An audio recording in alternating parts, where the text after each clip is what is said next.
Boa tarde, pessoal. Meu nome é Ana Carolina e hoje eu vou apresentar um seminário de termodinâmica para vocês. Compartilhar minha tela.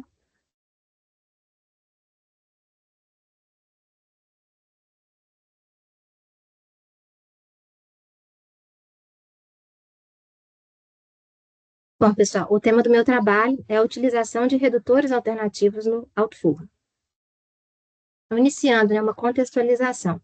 O alto forno, ele é um reator metalúrgico, o produto principal que ele entrega é o ferro gusa, e no caso aqui das usinas integradas, é a matéria-prima principal para a produção de aço. E a eficiência da redução desses óxidos de ferro, ele já é consolidado através da utilização de alto forno, não só pela questão da produção em larga escala, mas também pela otimização de custo, de recursos. E aí entra a termodinâmica, a definição de parâmetros, relações, reações físico-químicas, que precisam ser bem definidas, para otimizar a produtividade com o custo, buscando a maior eficiência, a maior otimização do processo. E fazendo um link com o meu tema, a injeção de combustíveis auxiliares também é uma prática consolidada, que melhora a performance, produtividade, o controle térmico, promove estabilidade operacional, desde que conhecida, as relações termodinâmicas, a disponibilidade e a vista do todo do processo. Segurança do processo das pessoas e a sustentabilidade do negócio também, do ponto de vista ali financeiro, otimizando o máximo os recursos que a gente tem. Ainda em contextualização. O que é o alto forno? Esse reator que ele tem duas funções básicas. Ele, além de reduzir, ou seja, extrair o oxigênio dos óxidos, dos metais, fundir essa matéria-prima. O gusa, é uma liga líquida. Então, a gente precisa fundir também. E qual que é o princípio de funcionamento? Onde é que entra esse redutor, que a gente está tratando?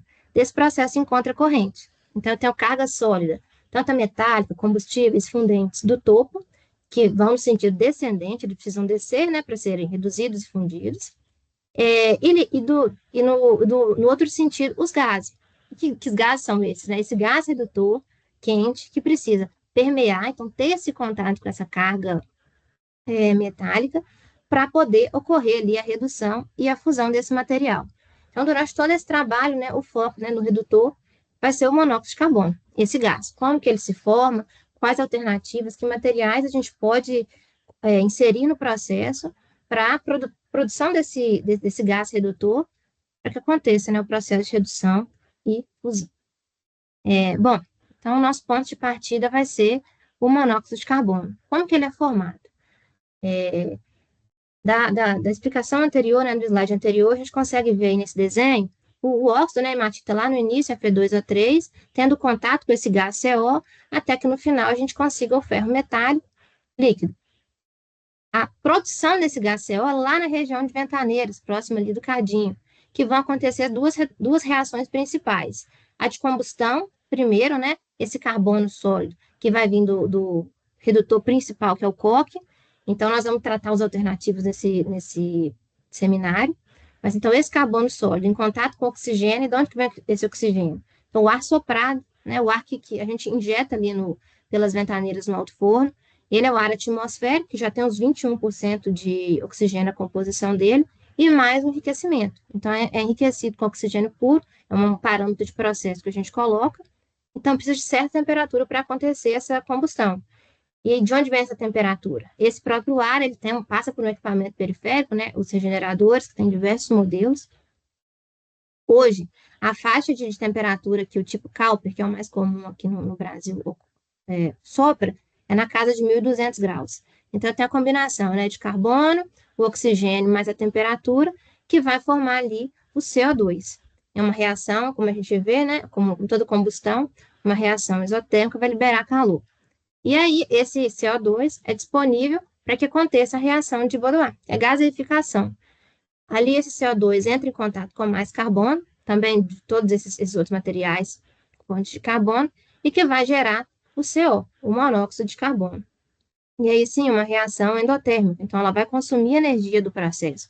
Precisa estar bem estabelecido ali as faixas de temperatura, as faixas de trabalho. Vamos fazer uma análise termodinâmica da formação desse gás. Então, nós temos a reação, o equilíbrio da reação de Baudouin. Carbono mais o CO2 gerando 2CO. Então, essa reação ela é responsável pelo controle do potencial redutor no alto forno, altamente endotérmico, como a gente viu, com essa forte influência no perfil do reator. Então, o equilíbrio ali de energia tem que estar bem balanceado. Na termodinâmica, a gente tem, né, que energia livre de equilíbrio padrão é igual a entalpia no estado padrão menos T delta S.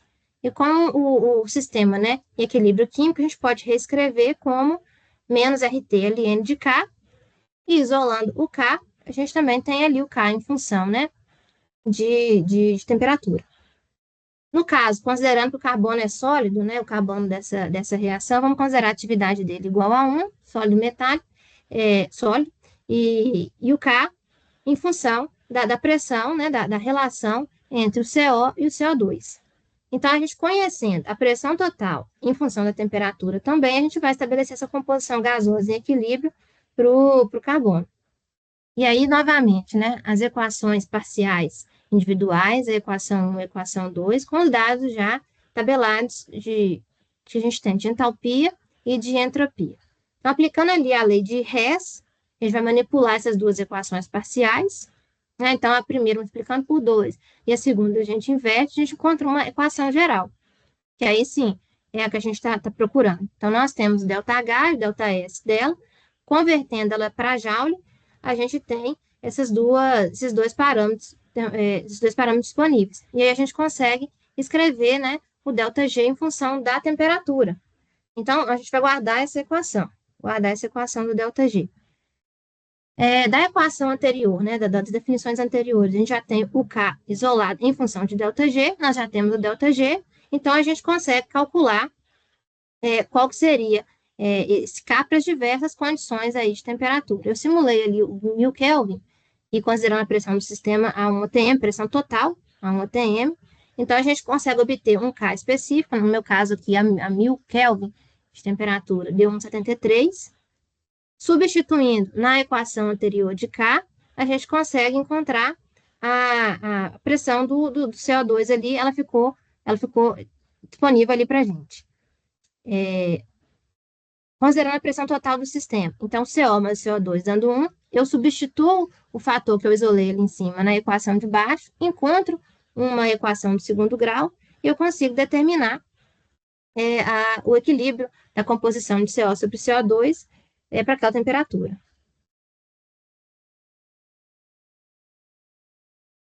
Então, fazendo isso para diversas temperaturas, a gente consegue encontrar essa curva, né? Essa curva eu fiz com o IA, e aí de 300 até 1500 Kelvin, baseado na relação, né, na proporção do CO sobre CO2 na equação que a gente achou, e a pressão de 1 atm fixada, a gente vai ter ali dois campos nesse gráfico.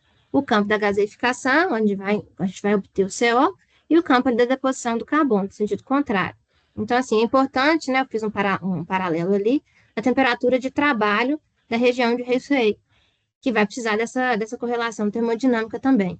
E aí, fazendo, né, a junção da geração do CO com a utilização dele na redução do óxido, a gente tem esse gráfico à direita, que aí também no material de siderurgia, é uma ilustração que vai indicar para a gente. Acima dessa curva laranja vai ocorrer a redução. A reação ela caminha no sentido de reduzir, formar CO2. Abaixo dela, a reação é no sentido mesmo da oxidação. Então, a partir desse ponto verdinho, desse ponto congruente aí do verdinho, acima dele a gente acontece a reação de redução, abaixo não. E aí, considerando também a curva em preto, que é a curva da relação de Baudouin, vai acontecer de toda forma ali a redução. E aí, considerando a curva preta, à direita dela, a redução vai acontecer com o carbono. É o que a gente chama, né, de redução direta, que é direto com o carbono, a solution loss. E à esquerda vai acontecer, de fato, com o CO, a redução indireta, que é o desejável para o alto forno do ponto de vista, né, de balanço químico e térmico. E aí é o momento de explorar essa fonte de carbono. O típico é o coque metalúrgico. Ela é a principal fonte de carbono do alto forno. E além desse papel de redutor, né, de fornecer ali o carbono para gerar o gás redutor, Ele também é o combustível, vai fornecer ali energia, calor para todo o processo, né, pela combustão, mas também é um agente estrutural. Então, ele é essa matéria-prima sólida que é carregada junto à carga no topo. Então, para suportar todos esses papéis que ele desempenha, tem uma série de especificações que tem que atender. Então, eles têm algumas aqui, né? A resistência mecânica a frio, então ele tem que ser capaz de suportar toda a carga da coluna do alto forno, a granulometria adequada, né? No alto forno, a permeabilidade é um dos parâmetros mais importantes para que o processo aconteça na marcha regular, porosidade também controlada, né? Para definir esse nível de reatividade, o baixo teor de enxofre, pensando também na qualidade do gusa que eu vou ter, né, em termos de balanço de massa, eu tenho uma especificação que eu preciso atender de entregar o gusa adequado para a cearia e questão de teor de cinzas e álcools, porque senão ele consome mais energia, coloca no processo, né, alguns materiais indesejáveis, né, os álcools acabam formando ali cascões na parede do alto forno, não é desejável que se tenha. Então, ele tem um rigor muito grande de atendimento. Porém, a gente até analisou nos tópicos anteriores, né? Esse fornecimento de carbono, ele é essencial. Eu preciso dele para gerar o CO e acontecer o meu processo de redução. Porém, ele é um material caro, né? E ele exige desenvolvimento de redutores alternativos. Então, quais materiais a gente pode utilizar para substituir parcialmente o coque? Nós não vamos conseguir substituir 100%, porque, além desse papel de redutor, eu comentei os outros dois, né? Então, assim, nós não vamos chegar no contexto de ter zero coque no alto forno, 100% substituído por outro material. Mas é possível a gente ter uma proporção um pouco mais regular. Assim, é necessário ampliar os materiais que desempenham essa tal função, né, de fornecer o carbono como redutor. A primeira questão, né? A injeção de combustíveis auxiliares é o objetivo, o quê? A maior competitividade. O primeiro ponto que eu comentei do custo, né? Então, ali de uma fonte de referência global, o coque, ele está na casa de $225 a tonelada. E quando a gente vai olhar um carvão não coqueificável, ou seja, que eu posso direto injetar na ventaneira, não precisa passar pelo processo de beneficiamento de coqueificação, ele é quase metade do preço. Então, é o primeiro ponto de interesse, é o ponto de vista financeiro. Também redução no impacto ambiental, devido às coquerias serem plantas altamente poluidoras.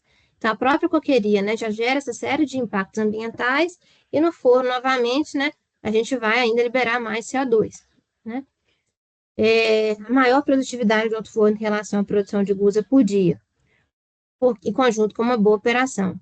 Em geral, se eu estou com a camada de coque mais baixa, porque eu substituí por outro material, significa que eu tenho uma coluna de ferrose um pouco maior. Então, teoricamente, eu produzo mais. Esse é um ponto importante. Por fim, a maior flexibilidade operacional em termos de controle térmico. Então, onde que isso entra, né? O coque é a matéria-prima que eu carrego pelo topo. Normalmente, leva-se quase 8 horas para esse material todo que eu carreguei lá em cima. Você passa toda a coluna de carga e vira gusa embaixo. Então, os demais materiais que são injetados nas ventaneiras, ele tem um tempo de ação, um tempo de efeito muito mais rápido, porque o contato é direto ali com a ventaneira, a queima é direta. Então, assim, existe um efeito mais rápido no alto forno. Então, é uma questão também que nos dá mais flexibilidade e ter um pouco mais de segurança de processo, né? Porque eu consigo fazer controles mais imediatos. Essa imagem é só para representar na prática como que seria esses redutores, né, alternativos. Todos que eu vou tratar aqui são injetados pelas ventaneiras. Então, ali é um desenho esquemático, né, mostrando as duas lanças. Pode ser lança simples, ela pode ser única, ou pode ser lança dupla, né? Aumentar a disponibilidade ali de carvão para queima, área superficial. E ao lado é uma animação feita internamente na Gerdau, que demonstra, né, o carvão entrando ali pelas lanças e a queima acontecendo ali frente às ventaneiras, no interior do alto forno, a região que a gente chama de raceway. Então, o primeiro material alternativo que eu vou trazer é o carvão pulverizado, que é o mais comum, né, o PCI. Ele é a principal estratégia, já consolidado, praticamente todos os altos fornos do mundo injetam carvão em taxas elevadas, mas existem alguns desafios técnicos, né, e operacionais para ser implementado. Então, a taxa de substituição e o limite operacional. Então, a relação não é 1 quilo de coque é substituído por 1 quilo de carvão. Não, o carvão é um pouco menor, né? Aí a referência de 85 a 95 quilos. Essa razão de substituição. E o limite operacional, a questão que eu comentei, de eu não consigo substituir 100%, eu preciso do coque para outros papéis. Outro ponto, a combustão incompleta. O carvão, no momento que ele entra ali na ventaneira, ele tem de 15 a 25 milissegundos para queimar totalmente esse contato. O que não queima, o próprio arraste do forno vai fazer essa partícula suspensa, então pode piorar a permeabilidade, enfim. Então, eu preciso de uma condição ali adequada de oxigênio, de temperatura para que ele queime. Permeabilidade da carga, né? Então, se eu coloquei mais carvão injetado, eu compensei isso tirando o coque, é o que eu desejo. Então, a espessura fica um pouco menor, isso pode ter um problema de permeabilidade, tem que contornar isso. Qualidade e a seleção do carvão. Nem todo carvão serve para PCI. Então, existe uma especificação ali definida para que esse carvão seja utilizado no alto forno.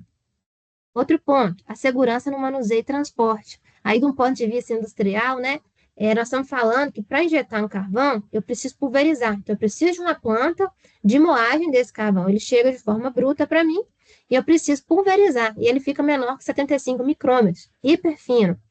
E aí, a faixa, né, temperatura ali de ignição espontânea, eu colocaria entre 150 e 250, porque vai depender de outros parâmetros, né, do carvão.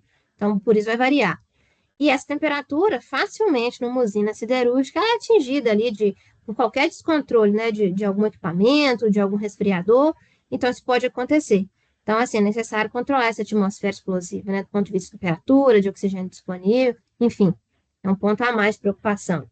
A distribuição uniforme nas ventaneiras é outro ponto, porque essa massa total precisa estar de forma bem simétrica, bem distribuída, para não atrapalhar a marcha do alto forno, para ele não ficar queimas ali de formas irregulares. Então, isso é importante controlar. O impacto na química da escória e no balanço térmico, porque dependendo da qualidade da cinza desse carvão, ele vai aumentar, né, ou diminuir ali meu volume de escória. Então, esse é consumo de energia. E a disponibilidade da matéria-prima. Esse é um ponto, uma curiosidade que eu tenho para compartilhar, que, de modo geral, os carvões russos, por exemplo, eles sempre foram muito utilizados com essa finalidade de substituir ali, né, ser usado como PCI. E com as crises recentes, né, que a gente tem sofrido, o conflito, por exemplo, com a Ucrânia, o carvão russo ficou restrito. Ele ficou, por diversos pontos, seja diplomático, seja por logística, ficou restrito. Então, foi um momento que os autofornistas do mundo inteiro tiveram que achar ali outros tipos de carvão, outros fornecedores, para que pudesse compensar. E aí foram desenvolvidas várias outras formas. O carvão canadense disparou, o australiano, e até mesmo o coque verde de petróleo. Foi um momento que a gente foi desafiado a buscar outras alternativas dentro da própria tecnologia de PCI para poder utilizar. Então, esse é um ponto importante, a disponibilidade, né? E só comentar esse gráfico aqui abaixo, né? Tirei de um livro clássico de aeromaking, que é essa correlação, né, da taxa de carvão com o oxigênio no forno, né, no sopro do forno, que também precisa desse controle que eu tenho comentado, da temperatura de chama adequada para que aconteça a queima de forma efetiva. Outro material alternativo que também é injetado pelas ventaneiras, que vem aí para substituir o coque e também um pouco de carvão, é o gás natural. E a motivação principal do gás natural é a questão de gerar menos CO2, ele gera bem menos que o carvão, do coque, também produz o H2, que também contribui, né, é um agente redutor no processo. Agora, do ponto de vista econômico, ele vai ser vantajoso, vai ser competitivo ou não, de acordo com a região. Então, nos Estados Unidos, na Rússia, é vantajoso o uso desse material. No Brasil, ainda ele é muito caro na maior parte do tempo. Então, o uso dele é bem esporádico. Esse gráfico, né, esse gráfico à esquerda, eu busquei no site da Abrace Energia, que é uma associação, né, com os fornecedores de energia do país, e ali ele fez um levantamento dos preços médios. Então, veja que o Brasil, né, ele tem um preço bem alto, né, Sim, outros países ainda mais, né, Reino Unido, ainda mais alto, Alemanha, mas é um custo alto comparado ao valor que a gente tem acesso ao coque e ao carvão. Então, por isso, não é tão utilizado ainda. E também da Abrace, esse mapa, ele mostra ali esses terminais de regasificação. Isso aí é do ponto de vista de distribuição. É outra dificuldade que a gente tem no Brasil, da distribuição desse material. Então, em geral, né, está mais acessível ali para as regiões litorâneas, mas nós temos, né, distribuidoras de energia que dão acesso a cada usina. E aí, é um pouco diferente, né, o princípio da queima, enfim, gerando o redutor final, né, gerando o CO e ainda o H2, mas ali a queima em geral é com o metano, com o CH4. Mas é o mesmo princípio de encontrar o oxigênio e na região de Raceway liberar o CO e o H2. E existe uma série de reações competitivas, simultâneas, algumas endotérmicas, outras exotérmicas, mas esse é um ponto importante para esse processo. Então, das restrições, das dificuldades de aplicação, o primeiro, efeito sobre a temperatura diabática, ele chama. Então, do gás natural que eu injeto, como existem muitas reações endotérmicas, ele consome energia, por isso a temperatura de chama ela cai tanto. E a queda comparada com o carvão é alta. Então, lá, 10 metros cúbicos por tonelada, ela faz a chama cair de 35 a 50 graus. Enquanto no PCI, cairia ali de 15 a 20 graus a cada valor que eu injeto. Outro ponto, a taxa de substituição e limites. A taxa de substituição do coque pelo gás natural também é um pouco mais baixa. E também comparado ao PCI, né, que é o nosso alternativo principal, fica ainda mais favorável. Do ponto de vista geral, ele pode ser economicamente vantajoso, dependendo do custo em si, do metro cúbico, né, do gás, se estiver vantajoso naquele momento, mas também desse ponto de vista de investimentos, porque para o gás natural exige apenas a planta de injeção, né, e a rede de alimentação, aquela questão da distribuição dele no país. O custo dele em si oscila, mas comparativamente com o carvão, a gente está falando de não precisa de uma planta tão ampla quanto precisaria para a moagem do carvão e o recebimento também, que normalmente o custo do transporte do carvão é alto. Por último, o limite prático de injeção sem comprometer a estabilidade do forno situa-se em torno de 100 kg/tonelada de gusa. Então, esse gráfico que eu trouxe, é um benchmark de uma consultoria recente que a gente teve, ele mostra lá em 2021 como que se comporta, né, as duas taxas do gás natural em cinza e o carvão PCI injetado em amarelo. Então, vejam que a coinjeção, ela tem certos limites. A taxa de carvão fica ali, a taxa de gás natural fica na ordem ali, máxima de uns 50 kg por tonelada. E aí o exemplo 11, né, o forno 11 ali, era o que mais conseguiu injetar gás na casa de 100 kg por tonelada, mas o carvão ficou bem comprometido. Então, tudo é uma questão de ponto de vista financeiro, né? E para finalizar, eu só trouxe essa ponderação, já que em aula a gente viu um pouco sobre isso, que a injeção do gás, ela abriu o caminho conceitual e operacional para a injeção do hidrogênio puro, no caso do hidrogênio verde, que seria, né, o ponto principal para descarbonização no alto forno. Só que aí existem essas questões, né? Ele é ainda mais endotérmico que o gás natural, vai precisar de ainda mais oxigênio para controlar a chama, mas o ponto de vista ambiental dele é muito favorável, porque ele eliminaria a emissão de CO2, porque ele vai gerar o H2O, né, no vapor, água, enfim. E aí os projetos pilotos já existem, já estão acontecendo principalmente na Europa, mas ainda um pouco distante no Brasil. E aí, para curiosidade, meta de substituição parcial do coque do PCI até 2030, a ThyssenKrupp e a ArcelorMittal. Então, pessoal, é isso que eu queria trazer, mostrar um pouco de como que as relações metalúrgicas elas se aplicam, né, no processo de geração do CO em alto forno, e o que a gente tem de alternativa além do clássico coque, né, para trabalhar nos altos fornos. Seria esse meu trabalho, pessoal. Obrigada.